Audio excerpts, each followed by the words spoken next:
Bayangkan anda terperangkap di dunia asing, dikelilingi makhluk gelap, dan satu-satunya harapan untuk pulang ialah menyelamatkan seseorang yang hampir dikorbankan.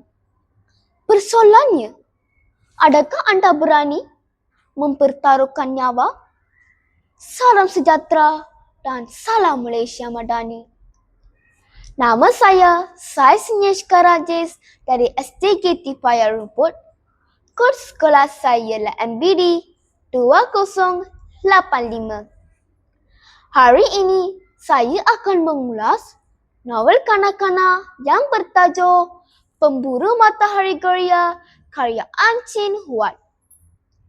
Novel yang mengandungi 157 muka surat ini merupakan sebuah karya fantasi dan penggambaraan yang penuh dengan aksi, konflik dan nilai persahabatan. Cerita ini bukan sekadar perjalanan fizikal ke alam maya, tetapi juga perjalanan emosi yang memuji keberanian dan kesetiaan Setiawata.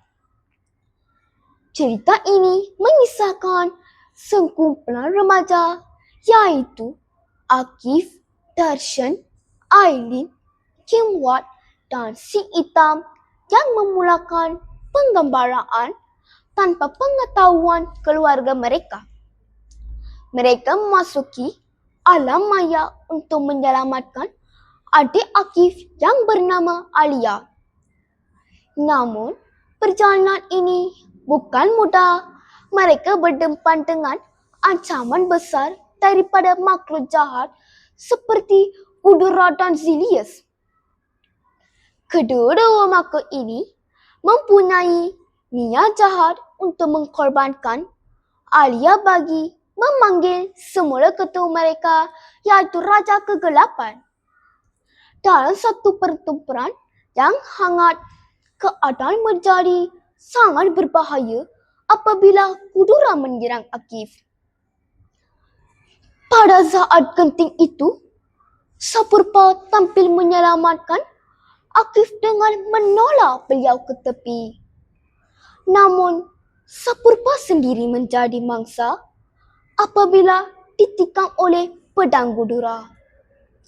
Pengorbanan ini menunjukkan betapa pentingnya nilai persahabatan dalam cerita ini. Dalam keadaan terdesak, Darshan segera melantarkan gelang matahari kepada Akif. Dengan keberanian yang luar biasa, Akif mengejar Udara bergelut di udara dan akhirnya berjaya menjarumkan gelang tersebut. Cahaya keemasan daripada gelang itu berjaya menewaskan musuh.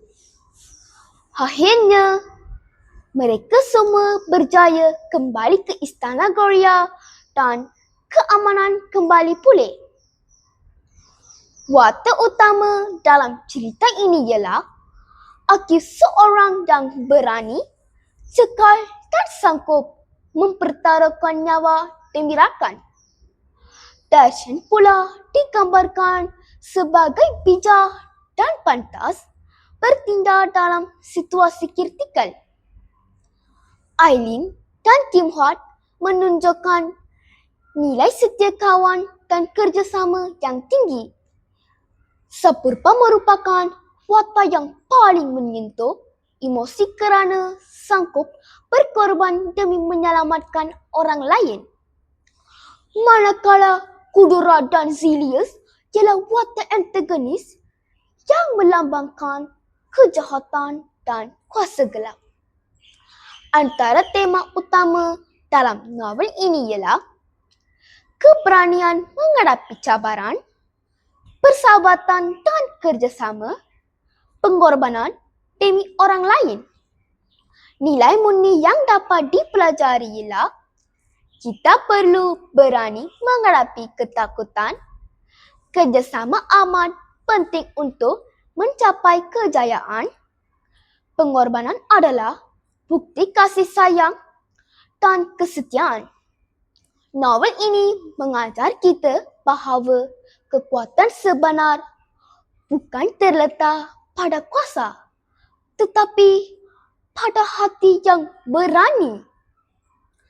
Kekuatan utama novel ini ialah jalan cerita yang penuh aksi dan menarik.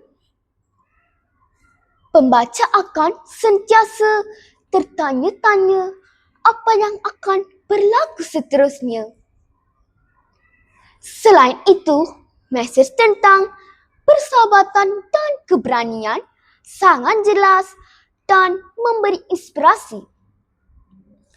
Namun terdapat sedikit kelemahan di mana sesetengah bahagian mungkin bergerak terlalu pantas sehingga pembaca kurang memahami latar dunia dengan mendalam. Muka surat yang kurang menarik boleh menyebabkan pembaca tidak memilih novel ini.